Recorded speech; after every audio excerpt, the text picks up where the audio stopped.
Former MLB GM for 16 seasons, former executive of the year, now with he's an MLB analyst and insider for CBS, The Athletic, SiriusXM, MLB Network Radio, and he's kind enough to join our show. It's Jim Bowden. How's it going, man? How are you?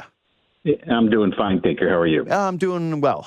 Excited to hear today's media conference, even though I feel as though these things matter less than ever because executives, what is the responsibility of an executive today? You've sat in this seat. You know what this is like. These exit interviews, what is your goal here? Be accountable. Look, your team is what your record is. Don't spin it. Don't pretend it's not what it is. Your record is who you are. Own it. Go to the podium and tell the fans the truth because they know the truth. So tell them you failed. Mm-hmm. You haven't done your job. You're not competitive. You got a lot of work to do to turn things around, and tell the fan base you're going to do everything you can this winter to do that. Go ahead and tell the fan base you're going to do what you can to extend both Vladimir Guerrero Jr. and Bo Bichette long term and add pieces around them to try to turn this thing around in one off season. Mm-hmm. That's what you need to do because you can't spin the truth. You can't spin where you're at. Not a good farm system. Yes, I like Ricky Tiedemann. Maybe Elvis Martinez becomes a player. I don't know. Uh-huh. But it's not a good farm system. It's not a good major league team. It's not a good lineup. It's not a good bullpen. And the lineup and the bullpen have to be fixed this winter. You don't have a lot to trade. That means you have to play checkbook baseball. Tell the people today that you have the support of ownership. You made a run at Ohtani last year. It didn't work. Mm-hmm. But because we showed you last year we do have the financial wherewithal if we decide to use it, and let the fans know you're going to use it. It's put up or shut up time for this administration. It's where they're at. We saw in St. Louis the announcement that John Mozeliak's last year will be 2025, and his last year will be setting it up for the next executive, Chaim Bloom, mm-hmm. who signed a 5-year contract. Cardinals ran out of time. The mm-hmm. team expired. They're going to trade their veterans this offseason. They're going to offer Sonny Gray. They're going to offer Nolan Arenado. They're going to let Paul Goldschmidt walk, and they're going to reset. So Toronto's got two choices. You either reset, but if you did that, you should have done that at the trade deadline. If you did that, that's the trade deadline is when you trade Vladimir Guerrero Jr., not now. You won't get the same thing you could have gotten back then. It was an absolute seller's market. You chose not to because, you think you can turn it around this winter. You think you can reboot it. So you got to do it. And look, words and promises will work nothing with the Blue Jays fans. It doesn't work. The only thing that works is action, right? You don't need to hear an executive speak or talk to know what happened last year, and you don't need them to give you false promises now. What you want to see is results. Mm-hmm. And I think at the press conference today, be accountable and set out your plan for the winter and then execute it. And they're only going to care about the execution. Yeah, listen, I think you nailed that answer. And I think a lot of fans, as much as the words don't matter, and yes, the action is paramount, I think that there would be something to them showing some accountability. The problem is that the accountability for this fan base now no longer comes in words. It was supposed to come in the form of, hey, listen, it was questionable as to whether you should keep Ross Atkins last year. Now he's speaking today, which basically leads you to assume he'll be back again next year. Why do you think Mark is reluctant to get a different set of eyes on this baseball team when, these guys kind of doubled down on their vision this year and it resulted in a last place finish? It's a great question. I think that a lot of times you're a family in the front office, and you want to. It's hard to fire your close friend. That's why you don't do mixed family and business. That's why there's that quote. Yeah. No, it's true because let's look at the Seattle situation.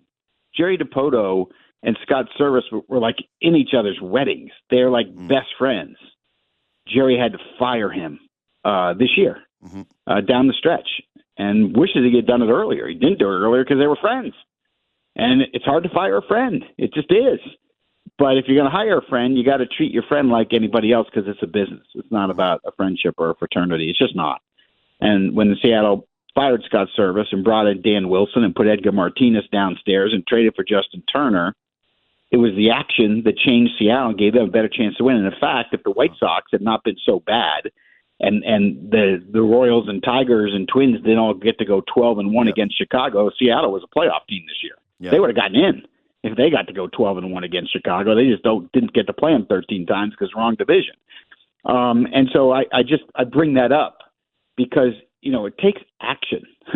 And unfortunately, when you're living with people, the hardest thing I did, and I was a GM for 16 years, and I had to fire extremely talented, championship level, veteran baseball people.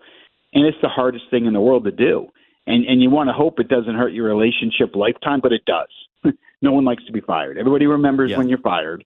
It's not a good feeling, and it's hard to go out to dinner with the person you fired again. Yeah. So you lose a friend. You do. It's hard. But you have to do what you have to do, or you go down with that person. Yeah. Okay, and that can happen too. Maybe they're a package deal, and then they're both going to win or lose this year, and they're both going to come back after this year. They're both going to be gone by July. Mm-hmm. But I will tell you this: there is no more pressure on any front office in Major League Baseball than there is on Toronto Blue Jays right now, right here this winter. No more pressure than what's going on north of the border. They've got to fix this team. Yeah. They got to win, or they will not be there in 12 months. Yeah, I agree with you. It seemed like this year that was the case. And now you've got this weird situation where you've got a lame duck president and by, all intents and purposes, a lame duck GM. And I'm curious how you think that works. Like, the assumption here, if they're still on the job, is that if they do well, they can get extensions, I assume. Like, so what, 1 year of playoffs? Like, you make the playoffs, you get contract extensions? Like, that's what ends up happening here? I don't know how you feel as a front office, how that affects your decision-making. So I've been with owners who like to give the support to the executives and have them always under contract so they don't have the pressure, right? Yeah. I've worked for owners that want you to understand if you don't win, you're gone. Now, the way I operated in my career was the fact that I treated every day the same, whether I was under a 1-day contract or a 5-year contract, and I had both. It never bothered me, and I never looked at it that way. I always looked at it as a privilege and an honor. You're a steward of the organization. Do your best every day, and don't worry about yourself. Put the team first. Don't worry about your situation. I literally, you would not see a difference. But the way I had to learn how to do that was after year one as a GM, in which we finished in 5th place, 23 games out. And Marchot, the owner of the Reds at the time, called me into her office, and she said, "Jim, I'm going to lay it out. I'm not going to fire you because you only got 1 year. But I'm going to tell you right now so you know, you have to finish in first next year or you're fired, period. And if you don't like that, then you need to resign right now." And I said, "I'll take it, and I appreciate you giving me 1 more year." And we finished in first place the next 2 years. Now, that pressure as a young person, and I was only 31 years old at the time, that pressure was actually good for me because I found every single possible way to turn it around, not with money, with intellect, and surrounding myself with the smartest baseball people possible, like Davey Johnson, Bobby Valentine, Jack McKeon, Bob Boone. Like, I just brought in all these executives and base and field people that knew how to win and had won world championships, and surrounded myself with as many people as possible to find a way to friggin' win. But some people do better under comfort, some under the fire. For Mark and Ross, they've got to feel the pressure, and they look. It's a results-oriented business. I don't care how, and they're two of the nicest guys you'll ever meet. Their character are both off the charts. They're great people. I'm just telling you, they're great humans. I don't care how great you are as a human being. Fan bases want to win. Ownership wants to win. You have to be accountable. Yeah. So you bet. So they're under the pressure. We'll see what they do. Yeah. But I think as an owner, hey, they've had the comfort of long-term deals. This is where we are. Let me make them feel uncomfortable for a year and see what they can do. Yeah. Because we got a lot of questions on this team because what they've been doing has not worked, period. Yeah. Well, listen, and again, it's not that you mentioned just for comfort versus pressure. It's not a one-size-fits-all for everyone, but what happened with you when you're 31 years old, you made a change. You brought in different voices. And so it's just a little strange that the changes that these guys seem to be making are, assistant pitching coaches getting repurposed and changing the hitting coach. Like, you'd think that it would be a little bit more extensive than that. The part of that, though, that I'm curious about, I guess it is like, an ownership mandate to win ultimately, because if they wanted them to strip it down, they probably would. But yeah, that's the part of it that I would guess scares me a little bit as a fan is if you can't build a winner, like how do you build a winner when you have so many problems with this roster and knowing like you are lame duck. And so you've got that mandate to win. Maybe you sacrifice some of the future of the franchise. Like it feels like you're kind of in that position where there's only one route you can take. Okay, so I made the point back in July, and that was your window to rebuild, right? That was it. I would have taken that window, right? So I was just watching this team in June and July. I didn't see this as a postseason team. And what concerned me even more was how good the Orioles' young core is. What concerns me even more is how good the Red Sox farm system core is that's coming, and they're on the doorstep, and you better watch out. And how poor the Blue Jays farm system is, and how good the Rays are at working their system, and how good the Yankees are at spending money. You know, you're in the toughest division, you know, long term of any of the 6 divisions, in my opinion.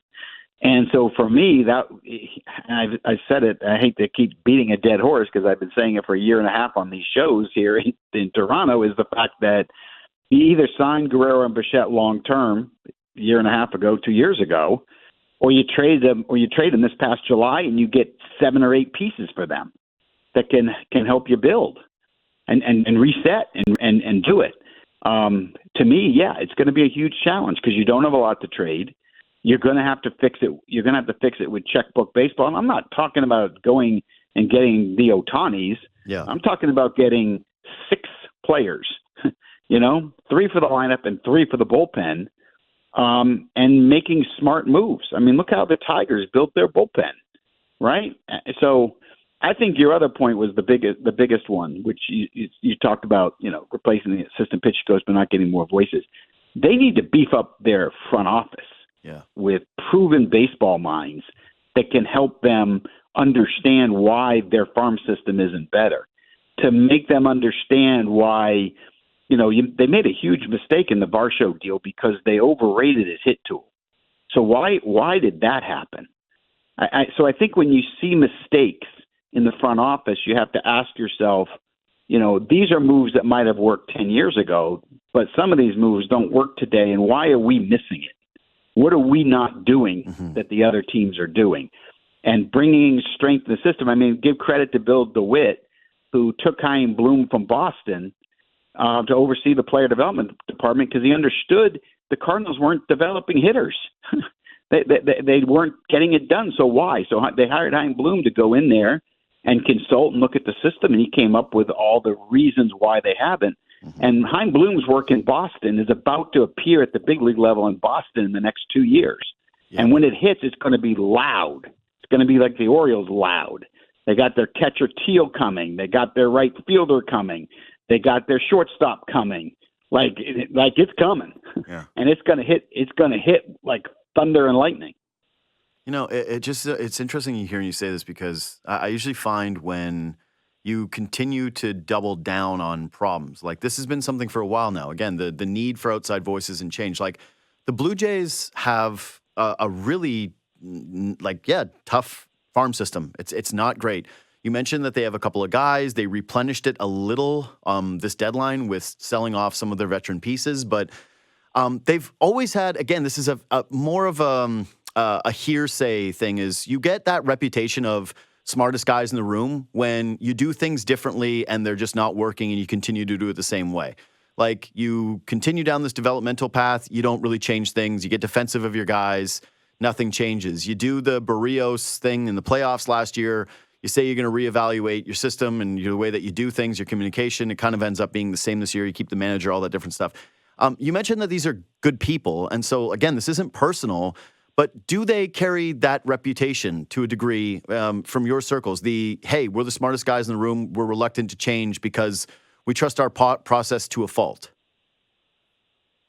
Yeah, I mean, look, I think, when Mark Shapiro went upstairs to that top role, he's not doing the daily grind, which is what got him the 2 Executive of the Year awards, right? For me, the game has changed completely over the last 3 years. let alone the last 5, the last 10. It's a totally different game. What worked for Mark Shapiro and Ross Atkins 3 years ago doesn't work now. John Mozeliak learned that in St. Louis. The game is completely changing at such a rapid pace. You have to keep up with it. You know, when you look at the success the Dodgers have, it's not just because they spent $1 billion on 2 players, which helps. I get that. But they're always bringing in new minds. Their preparation for games is far superior than everybody else's. Smart people like Houston went out and got people from Tampa to bring all of their knowledge to Houston for them to utilize. That's when Houston was still ahead of the game anyway. They were still one of the elite, but they didn't rest on those laurels. They went and got more people. And that's one thing you have to continually to do. Like one of the things I would do if I was Mark and Ross right now, I would hire Farhan Zaidi, who just got fired from the Giants. And I know people are going to argue, yeah, but Jim, he only had a winning record, too, of 6 years. I don't care. I know what Farhan Zaidi knows. And Farhan Zaidi knows how the Los Angeles Dodgers operate because he and Andrew Friedman did it together.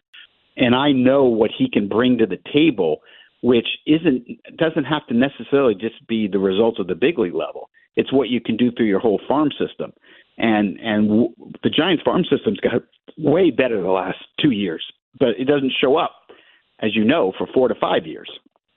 So bringing in a mind like Farhan Zaidi right now and make him vice president of development and scouting, whatever you want to do, would bring 2 organizations, technology and advanced analytics, to an organization that has their own and likes their own.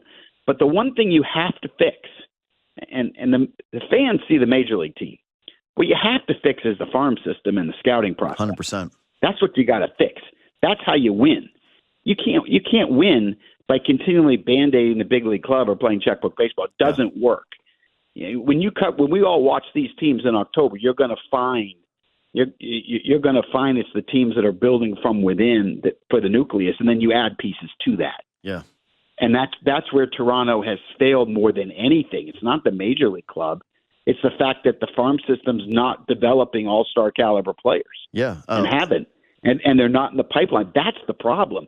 So it's not even all the decisions of the big league. Like it's really hard as a GM. I've been there. It's really hard as a GM to make trades when you don't have anything to trade.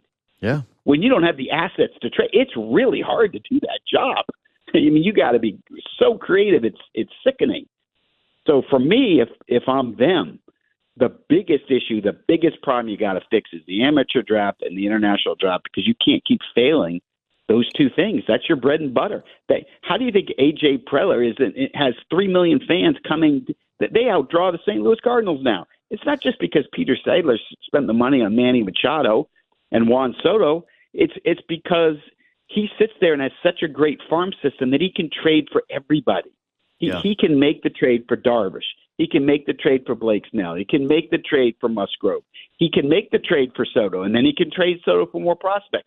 But he always has the prospects to trade. He can go get Luis Ariz. He can go get Dylan Cease. Why? Because he's got the farm system. He couldn't make those trades if he was running Toronto. Yep. He can only make those trades because he spends his whole life building through the draft and through international scouting. That's how he wins. Everyone sees his big league result. His big league result is because he won with the amateurs. That's where Toronto is losing. That's where they need to fix. Yeah, listen, I'm completely lockstep with you. And I actually remember last offseason when fans were talking about a Soto trade and what that could look like for Toronto. I was like, who are they giving up in this hypothetical trade? Because they've missed. And you think about how these guys came in here with the discussions with Alex Anthopoulos and the emptying of the cupboards and kind of where they're at right now. You're right. It's a huge problem for these guys.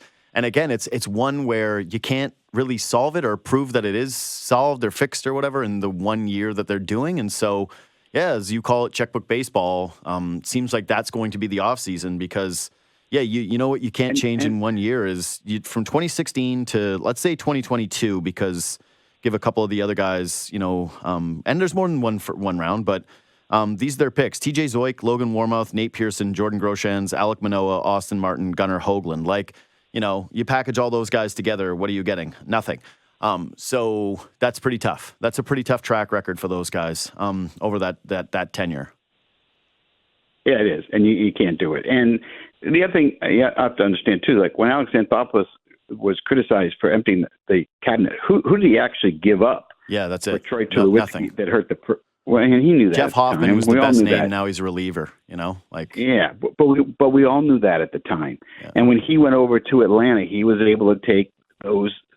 He got Matt Olson, got Sean Murray. He gave up some things to get it, but he has that. Alex has that ability to trade guys before everyone knows that they're not what you think they are. Yeah. If you go back and look at prospect rankings from. You can just use MLB Pipeline or Baseball America or The Athletic. Was all those rankings, and go back over 10 years and look at how wrong they are. Look at how how people were wrong, always going to be wrong. And when you look at Schwellenbach with Atlanta, go show me where he was in anyone's top 100. Mm-hmm. It's nowhere to be found. And here's one of the best pitchers. Where was Spencer Strider? Nobody had him. And so what you have to really know is not only what the prospects are in other teams that people don't know, but you better know your own players. Yeah. Right? You better know your own players because they're not what the public is seeing. The public's only seeing what the analysts see, and they're not at every game. So it's not a perfect thing. And when you talk to scouting directors and teams, they will absolutely mislead the media because they want to sell certain players, and they don't want you to know about certain players because that's their weapon they don't want to trade. Yeah. Huh. That's So how it works. It looks like it's going to be the checkbook is the way out of this for the team because as of right now, it's not the farm system. It doesn't look like it's going to be trades.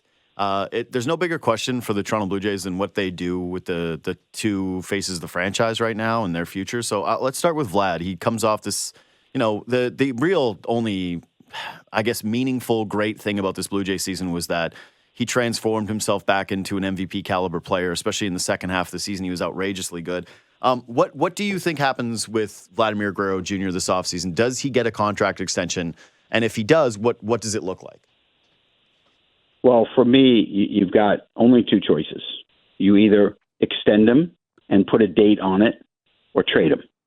And you can't let him have his free agent year. Mm-hmm.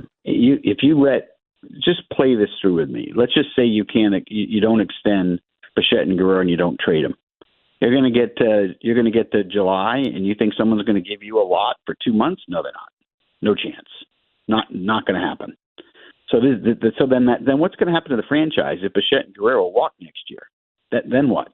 What's the team going to look like? Take them out of the lineup for a minute. Tell me what it looks like. I don't want to do this exercise. It's not very fun. I know you don't because it's going to be 7 years before you're relevant again. Yeah.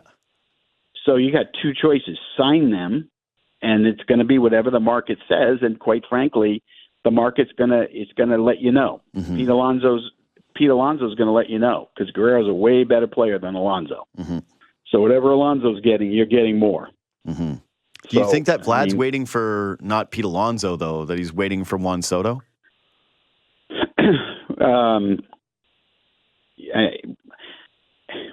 Soto will reset the market. Yeah. Guerrero's not going to get Soto's deal. Guerrero's body type has made it difficult for the Blue Jays to commit the long term because of the risk that comes with it, mm-hmm. which I can understand. But if that's your position with him, then you have to trade him.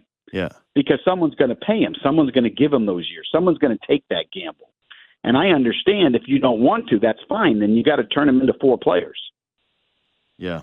The trickier one is Bo, at least from my position, because it would seem like a no-brainer at this point, like given the way this team markets itself, the way that Vladimir Guerrero Jr. has played, the way that he resonates with the fan base, the fact that, and again, guys say on record that they want to be here, and it's not always true, but with him, I do believe it. I think it just comes down to the dollars, right? Like how much more are you paying him over Pete Alonso? How close is he asking to that Juan Soto contract? But Bo Bichette is murkier, right? Like he has this injured season, a completely lost season. When he was healthy, he underperformed. We're not sure how much of it was a dip because of play versus injury. It's one of those ones. He flirted openly with teams like the Giants, which was very strange. He has gone on record also saying he wants to be a Blue Jay, but he's also someone that year over year talks about the desire to win and how he's sick of losing here and it's time for maturity and all this different stuff. There's been some buzz about his potentially actually wanting out from the market. What do you think happens with Bo Bichette? What have you heard about Bo Bichette? his value and the likelihood that Toronto ends up trading him this summer? Because he kind of feels like the major trade piece that they have. Okay, so this is my view. Yeah. Sign Bichette long-term right now because his value will never be lower than it is right now. His injury-filled year that he only played 81 games and only hit 4 home runs and only hit 225 is the best thing that ever happened to the Blue Jays, because you can walk in there and give him lifetime security, and you can give him a 10-year deal right now that he never would have signed a year ago, and you absolutely do that. What Bichette is what he was from 21 to 23, okay, and that is a 300 hitter with 25 homers, RBIs around 90, right, 15 stolen bases, leading the league in hits, which he did twice of those 3 years. That's who he is. Don't let the injuries stand in the way. Is it better to move him to third base? Yeah, for me, yeah. I'd go ahead and do that now, get it over with, right after I gave him the 10-year deal. He's 26 years old. Sign him to 36. That way you don't have to give him the Machado deal that takes him to 41. And give it to him right here, right now. Mm-hmm. He knows if he has another bad year, he's not getting paid next year. So you take the risk if you're Toronto, because this is going to be the cheapest you'll ever get him, and get it done, and get Guerrero done, and let's move on. Let's build around them. We need 2 hitters around them, and all of a sudden you'll be relevant. That's it, 2 hitters, and then build up the bullpen. You got the starting rotation. Bowden Francis coming back was huge, developing this year. That was big, right? So the starting pitching's there. Fix the bullpen. You can do it. It's not that hard. There's a lot of guys with great stuff. Use your scouting department to go find those guys that are in AA, AAA, or are pitching the 5th inning that can pitch the 8th inning. Yeah. Go get Will Vest from Detroit who can close. Go find those guys. They're out there. You can get them. And go get 2 bats and sign Bichette and Guerrero long term. Yeah, I just want to ask you one more question before you go, because, Bo and Vlad represent one thing. And again, this is generalities, because I'm sure, again, it comes down to agent and personality type, and a lot of different variables are at play with these things. But did you find it more difficult to deal with contracts like that, where you're dealing with a player with a real track record in Bo Bichette, who believes he's the guy from those prime years that you mentioned, but you're trying to buy young, and then maybe he feels insulted? Or was it, more difficult to deal with the guys like Vladdy, who are coming off of career years after a couple of dips, where you're trying to figure out hey, what is the actual value here? In your experience, was it easier dealing with the guys who had come off of the dip seasons that were looking for that security, or the guys that were coming off of contract seasons where, they earned it? All contracts are really difficult to deal with, because the agent that's representing them are all really good at what they do. Mm-hmm. They're really good at positioning. They're really good at schooling their clients on what to say. And look, everybody views themselves that they're worth more than whatever's offered. I promise you're not getting paid what you think you deserve to be paid, because every person that's competitive kind of feels that way, right? And so that happens. I think the most important thing is having that relationship, working hard to understand what's important to the players, and then explaining intellectually why you are where you are and why they are where they are, and try to find common ground to get it done. But relationships and transparency is important. When you just saw the Giants sign Matt Chapman, it was Buster Posey that got involved here with his relationship with Chapman that actually put it over the finish line. And they were able to extend him without him getting to free agency.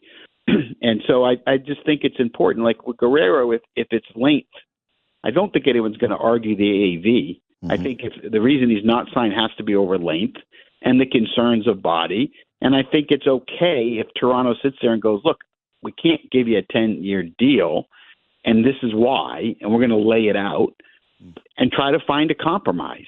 Maybe the compromise is 6 years or 7 years, but you got to be honest and be transparent, and let the player wants to know how much he's wanted and how much you want to be fair. And then the definition of fair, you got to get to a point where the player can accept where you want to be fair. The problem is, if I'm an agent and I'm being honest, I'm telling Bichette and Guerrero, for Bichette, go have a big year. I'm going to get you way more next year. Yeah. And when 30 teams can come after you, just wait a year. Yeah. And I'm going to tell Vladdy, you can repeat this one more year, I may get you Soto's deal. I mean, that's as an agent, I'm 1 year away from free agency. So it's not easy to do these deals. But if the players want to be there is a way to get it done. And I think that's the biggest issue. As much as the Blue Jays need 2 more hitters and need to fix the bullpen, you have to take care of your star players first. When I was in Cincinnati, I always took care of Barry Larkin first. When I was in Washington, I took care of Ryan Zimmerman first. That was extremely important, that you got to take care of your leaders. It's hard to build the rest of the team if you don't have the leaders completely on board on what the organization's trying to do. You can read a lot of his work right now at The Athletic. Juan Soto, 10 other impending MLB free agents with the most at stake in the playoffs. So if you are a Blue Jays fan, you want to know how they're going to play checkbook baseball, maybe one of those 10 names ends up coming here. Also got 10 disappointments for the 24 season, which Blue Jays did make that list. Didn't make the breakout list, but did make the disappointing list. Jim Bowden, again, 16 seasons as an MLB GM, former executive of the year, and now analyst for CBS, The Athletic, Sirius, and MLB Network Radio. Thanks again so much for your time. I always appreciate it. My pleasure. Go Blue Jays. Take care, Jim.